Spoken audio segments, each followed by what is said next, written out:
کبھی کبھی ہم رشتوں کی حدود کا خیال نہیں رکھتے اور اسی وجہ سے بہت نقصان اٹھاتے ہیں۔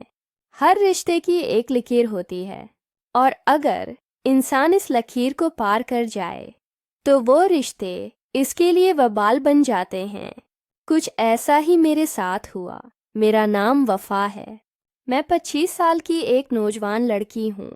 میں ہمیشہ سے اپنے گھر والوں کی لاڈلی تھی، حساس دل رکھنے والی اور جلد کسی کے دکھ درد میں بہہ جانے والی، مگر یہی میری سب سے بڑی کمزوری ثابت ہوئی۔ میرے والد کا انتقال بہت پہلے ہو گیا تھا اور امی نے ہم بہن بھائیوں کو بڑی مشکلوں سے پالا۔ ہمارے خاندان میں میرا چچا وہ واحد شخص تھا جو ہمیں سہارا دیتا تھا۔ وہ بہت نرم دل، خیال رکھنے والا اور سب کا محبوب تھا۔ میں ہمیشہ انہیں عزت اور احترام کی نظر سے دیکھتی تھی۔ وقت گزرتا گیا، میں یونیورسٹی چلی گئی، مگر دل میں وہی بچپن والی عقیدت قائم رہی۔ ایک دن یونیورسٹی سے واپسی پر چچا نے خود مجھے لینے آئے۔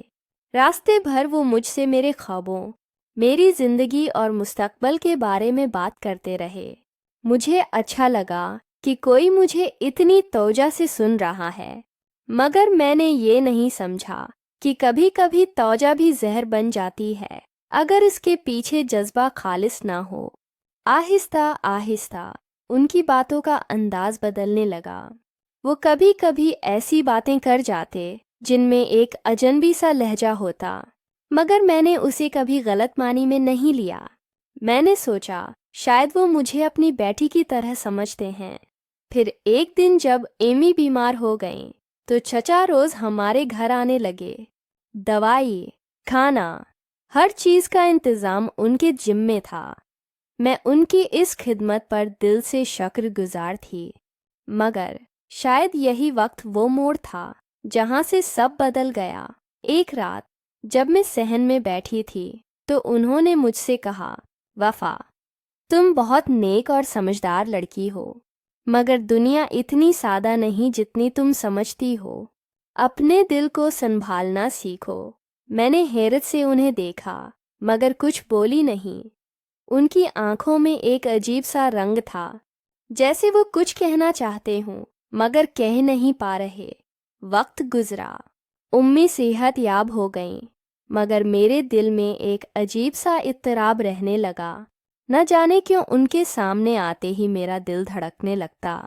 میں خود کو سمجھاتی کہ یہ محض احترام ہے، مگر دل کچھ اور کہتا۔ ایک دن وہ مجھ سے ملنے آئے اور بولے، میں نے تمہارے لیے ایک تحفہ خریدا ہے، مگر یہ کسی کو دکھانا مت۔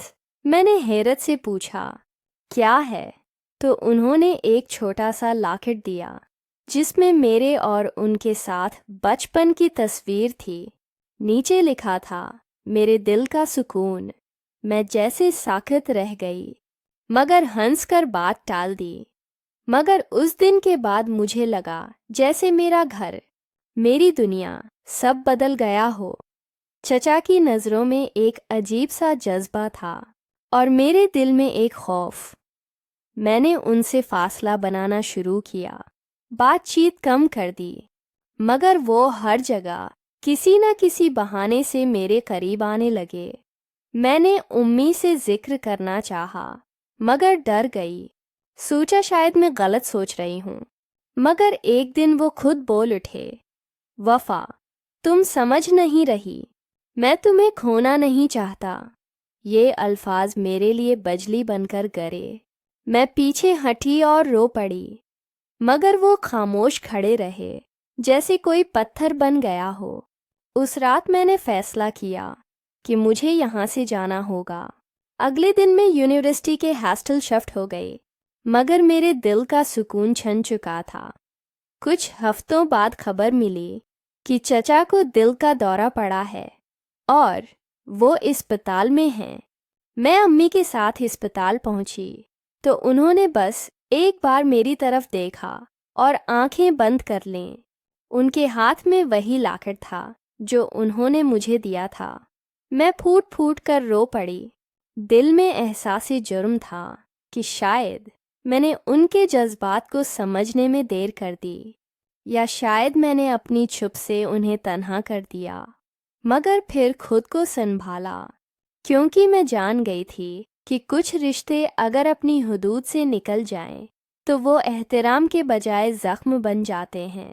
میں نے اس دن فیصلہ کیا کہ میں اپنی زندگی صرف سچائی اور ضبط کے ساتھ گزاروں گی، مگر ہر رات جب آئینہ دیکھتی ہوں تو ان کی آنکھیں یاد آتی ہیں، جیسے کوئی سوال کر رہی ہوں، کیا میں غلط تھا یا وقت؟